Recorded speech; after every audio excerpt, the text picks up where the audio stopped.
Hello friends, स्वागत है आप सभी का हमारे चैनल चलो फिल्म सुने में। आज हम एक्सप्लेन करने जा रहे हैं 2022 में आई एक हॉरर कॉमेडी मूवी भूल भुलैया 2 को। तो कहानी शुरू करने से पहले अगर आपको एनिमेटेड मूवीज का एक्सप्लेन सुनना पसंद है तो मेरा एक दूसरा चैनल है जिसका लिंक मैंने डिस्क्रिप्शन में और कमेंट सेक्शन में दे दिया है। तो इस वीडियो को देखने के बाद मेरे इस चैनल को एक बार विजिट कीजिए और अगर आपको पसंद आता है तो फिर सब्सक्राइब कीजिए। तो let's roll up the intro और चलो फिल्म सुने। तो कहानी शुरू होती है एक बहुत पुरानी हवेली से जहां पर पूजा चल रही है। इस पूजा के बीच में अचानक से एक भूत आता है जो कि अनफॉर्चुनेटली मंजुलिका होती है और वो यहाँ पर तब्बू, जिसका मूवी में नाम अंजुलिका है, उसे उठा करके ले जा रही होती है कि तभी उसके ऊपर पंडित अटैक कर देता है और उसे जबरदस्ती मार कर एक रूम के अंदर बंद कर देता है और बाहर से एज यूजुअल पहले की तरह ताला लगा देता है। और इसी के बाद ये सभी लोग, इनकी बड़ी सी रॉयल फैमिली, इस बड़ी सी हवेली को छोड़कर दूसरी बड़ी सी हवेली में चले जाते हैं और सीन शिफ्ट होता है 18 साल बाद का। और यहाँ पर हम प्रेजेंट टाइम में कार्तिक आर्यन को देखते हैं जो कि यहाँ पर एक सूटकेस के साथ में खड़ा होता है। उसे पता नहीं होता कि सूटकेस किसका है कि तभी उसे ये पता चलता है कि सूटकेस तो दूर खड़ी कियारा आडवाणी का है जिसका मूवी में नाम होता है रीत। तो वो उसका सूटकेस लेकर के उसके पास पे जाता है और अब वो दूसरे ठरकी लड़कों की तरह उससे बात करने की कोशिश करता है। पहले तो रीत उसे ज्यादा भाव नहीं देती है पर इसके बाद रीत गलती से अपने ही फोन को फेंक देती है और उसका फोन भी टूट जाता है। तो अब मजबूरी में उसे उसी के साथ में जाना पड़ता है और कार्तिक का नाम इस मूवी में है रोहन। तो अब रीत यहाँ से रोहन के साथ में बस से बैठ करके राजस्थान की तरफ निकल रही होती है पर रोहन उसे पहले बीच में रुका करके एक फेस्टिवल में लेकर के जाता है जो कि फेस्टिवल कम और एक पार्टी ज्यादा लगती है। पर इसके बाद उन्हें ये पता चलता है कि पहले वो जिस बस से जाने वाले थे असल में रास्ते में उस बस का एक्सीडेंट हो गया और उसमें बैठे हुए हर इंसान की डेथ हो गई और लकीली वो लोग बच गए क्योंकि उनकी बस तो छूट गई थी। वो लोग पहले ही फेस्टिवल के लिए रुक गए थे पर क्योंकि उसकी बस का एक्सीडेंट हो चुका है तो अब रीत की फैमिली को ये लगता है कि रीत की डेथ हो गई है। यहाँ पर रीत अपनी कजन को कॉल करती है उसे सब कुछ बताने के लिए पर अब उसे ये पता चलता है कि रीत की बहन त्रिशा असल में उस लड़के को प्यार करती है जिससे कि रीत की कुछ ही दिनों में शादी होने वाली है और वो लड़का भी उसे बहुत पसंद करता है। तो अब यहाँ पर रीत अपनी बहन की शादी करवाने के लिए अपने मरने का नाटक करती है। वो किसी को भी ये नहीं बताती है कि वो जिंदा है और यहाँ पर वो रोहन से कहती है कि रोहन उसके साथ में राजस्थान चले और वो लोग वहां पर छिप करके रहेंगे जब तक उसकी बहन की शादी नहीं हो जाती है तब तक। बस प्रॉब्लम एक ही है कि इस पूरे प्लान में से लॉजिक मिसिंग है पर रोहन भी यहाँ पर उसकी बातों में आकर के मान जाता है और अब ये दोनों ही लोग राजस्थान में पहुंच जाते हैं। अब रीत को पता होता है कि वो और कहीं पर भी नहीं छिप सकती है इसीलिए वो सबसे पुरानी हवेली में जाती है जहां पर वो लोग पहले कभी उस हवेली को छोड़ करके चले गए होते हैं।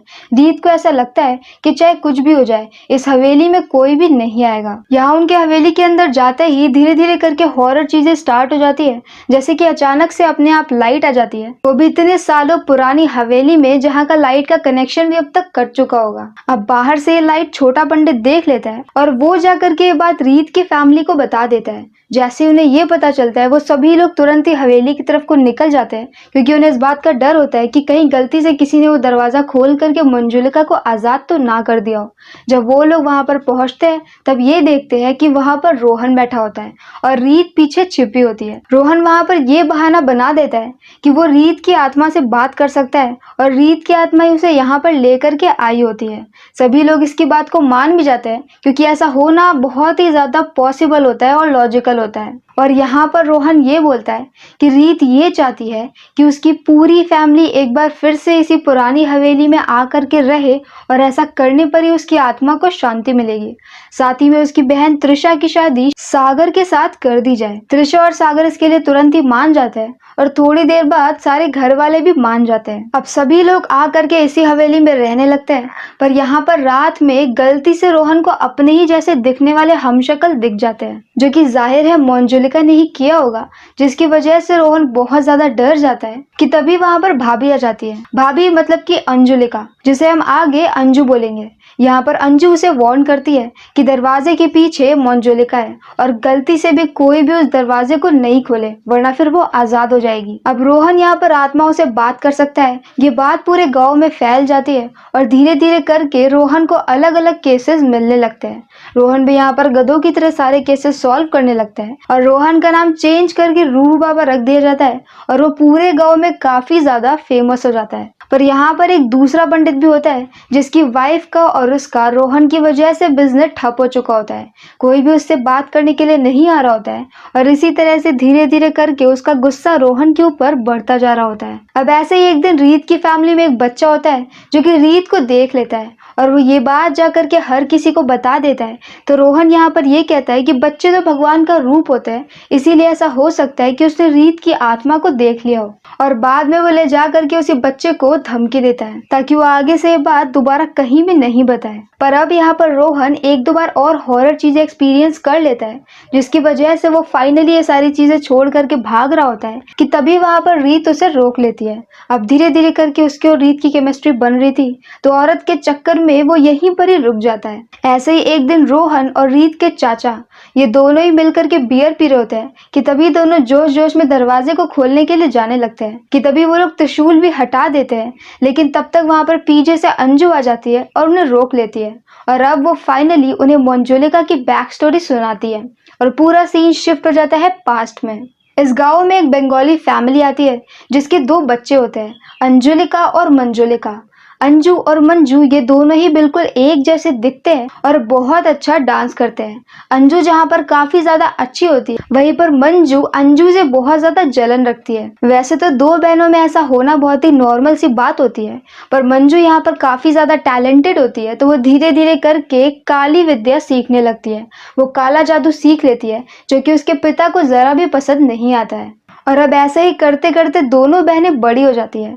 यहाँ पर मंजू को कुंवर सा बहुत ज्यादा पसंद होते हैं, लेकिन कुंवर सा को अंजू पसंद होती है।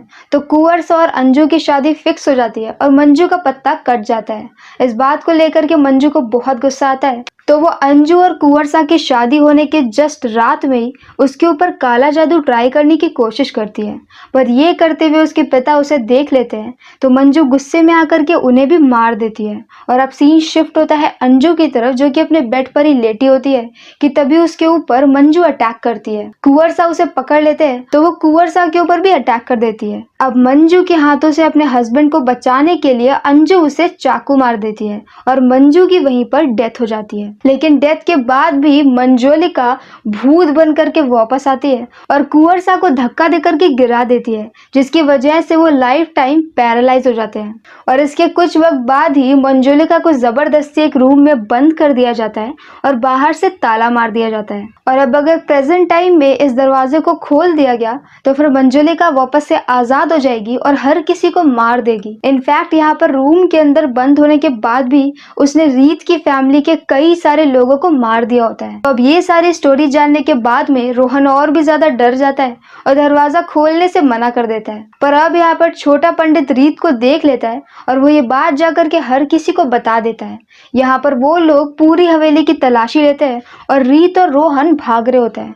भागते भागते अब उनके पास कोई भी जगह नहीं बचती है और रीत जिसे कि भूतों में जरा सा भी बिलीव नहीं होता है वो उसी दरवाजे को खोल देती है जो कि नहीं खोलना था और मंजुलिका के रूम में चली जाती है। रोहन बाहर से दरवाजे को बंद कर देता है और वहां से निकल जाता है ताकि वो सबके सामने रह सके और कोई भी उसे जान से ना मारे, क्योंकि अगर सबको ये पता चल जाएगा कि रीत जिंदा है और रोहन उसका साथ दे रहा है तो वो अपनी बेटी को तो कुछ नहीं करेंगे लेकिन रोहन को जरूर मार देंगे। अब जब पूरी हवेली की तलाशी लेने के बाद भी कुछ भी नहीं मिलता है तो दोनों पंडितों की बेइज्जती हो जाती है और वो वहां से निकल जाते हैं। और अब इसके बाद रोहन जाता है उसी रूम में रीत को लाने के लिए तो रीत यहाँ पर काले रंग के कपड़े में मंजुलिका के गाने पे डांस कर रही होती है जिसे देख करके रोहन डर जाता है, पर असल में पूरा मजाक होता है। और यहाँ पर रीत ने जितना गंदा डांस किया था यह एक्चुअली में मजाक था। और अब यहाँ पर फाइनली इतने लंबे वक्त बाद शादी की रस्में शुरू हो जाती है। पर अब यहाँ पर शादी की पहली रस्म में ही तोड़फोड़ शुरू हो जाती है और सारे सामान उड़ने लगते हैं। सभी लोग ये सब देख करके डर जाते हैं और रोहन यहाँ पर जैसे तैसे चीख चिल्ला करके मंजुलिका को शांत कर देता है और सारा सामान दोबारा से नीचे आकर के गिर जाता है। पर अब यहाँ पर अंजू के ऊपर रात में मंजू अटैक कर देती है और उसे डरा करके धमकी भी देती है कि वो हर किसी को मार देगी। और इसके बाद यहाँ पर अंजू को समझ में आ जाता है कि मंजुलिका बाहर निकल चुकी है और वो ये भी समझ जाती है कि रीत भी जिंदा है। इस बारे में वो रोहन से बात करती है और अब रीत यहाँ पर सामने आकर के सब कुछ बता देती है। सारी बातें जानने के बाद ये तीनों लोग एक बाबा के पास में जाते हैं जो कि उन्हें ये बोलते हैं कि वो रात भर मंत्रों का जाप करेंगे और चंद्र ग्रहण की रात में वो भूत को वापस से पकड़ करके उसी कमरे में बंद कर देंगे, क्योंकि उस दिन वो सबसे ज्यादा कमजोर रहेगी। पर अब यहाँ पर रात में उस बाबा के ऊपर मंजुलिका अटैक कर देती है और उसके सभी साथियों को मार देती है। मंजुलिका रोहन के ऊपर अटैक करती है और सीन यहीं पर कट हो जाता है। नेक्स्ट सीन में हम रोहन को घर पे देखते हैं, जहाँ पर वो पॉजेस स्टेट में होता है और उसके अंदर मंजुलिका आ चुकी होती है। वो यहाँ पर एक ठीक ठाक सा डांस करता है और उसके बैकग्राउंड में अरिजीत सिंह का मस्त सा सॉन्ग चल रहा होता है। अब यहाँ पर पॉजेस रोहन एक एक करके हर किसी की पिटाई कर रहा होता है और ऐसे ही मारते मारते जब वो अंजुलिका के पास में जाता है तो अंजुलिका जल्दी से रीत को पकड़ लेती है। हाँ, रीत भी अब तक बाहर निकल करके आ चुकी होती है और लोग बहुत ज्यादा शॉक नहीं होते हैं। वो रीत को चाकू लगा करके रख लेती है और बोलती है कि अगर अंजू मेरे पास में आई तो वो रीत को मार देगी। और अब रोहन बोलता है अंजू या फिर मंजू। और अब उसके ऐसे बोलने पर हमें समझ में आता है कि रोहन कभी भी पजेस्ट नहीं था और वो बहुत ही गंदी सी पजेस्ट होने की एक्टिंग कर रहा था। और रियल में अभी तक हम जिसे अंजू समझ रहे हैं वो मंजुलिका है, और जिसे हम भूत समझ के मंजुलिका समझ रहे हैं वो मरी हुई अंजुलिका है। इसी के साथ ये कहानी एक बार फिर से पास्ट में शिफ्ट होती है, जहाँ पर हमें वही रात दिखाई जाती है जब मंजू ने अपने पिता को मार दिया था। उसे मारने के बाद वो अंजू को अपने वश में कर लेती है अपने काले जादू की मदद से, और इसके बाद वो अंजू को अपने पास में लेकर के आती है। यहाँ पर वो दोनों ही अपना गेटअप बदल लेते हैं और अब उन दोनों की अदला बदली हो जाती है।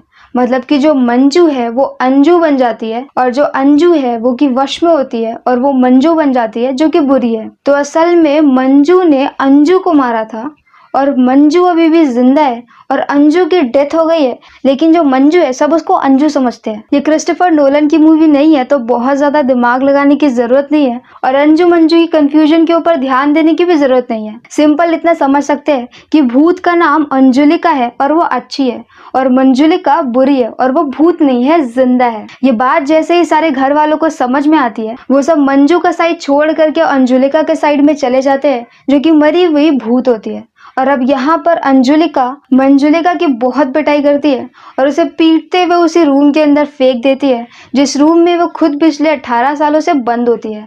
इसके बाद वो अपनी फैमिली के सामने जाती है और काफी ज्यादा इमोशनल हो जाती है। इनफैक्ट उसकी आंखों में आंसू भी दिख रहे होते हैं और वो ये भी बताती है कि अभी तक उनकी फैमिली में जितने भी लोगों की डेथ हुई है उन सभी लोगों को मंजुलिका ने मारा होता है, क्योंकि उन्हें ये समझ में आ जाता है कि उनके साथ में जो उनकी बहू बन करके रह रही है वो मंजुलिका है। और इसी के साथ एंड में अंजुलिका फाइनली मंजुलिका को भी जान से मार देती है और अब शायद मंजुलिका की भी आत्मा आ जाएगी, क्योंकि मंजुलिका तो वैसे भी काला जादू करती थी और अब यहाँ पर उस पूरी हवेली में उन दोनों की आत्मा रहेंगी और उन्हीं के बीच में WWF चलती रहेगी। और इसी एंडिंग के साथ ये मूवी यहीं पर खत्म हो जाती है। अगर आप ये सोच करके इस मूवी को देखने के लिए जा रहे हैं कि भूल भुलैया 1 से बहुत अच्छी होगी या फिर कुछ अलग होगा, तो ऐसा कुछ भी नहीं है।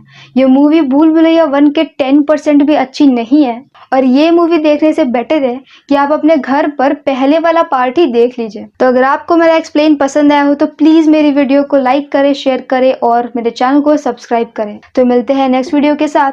Bye bye.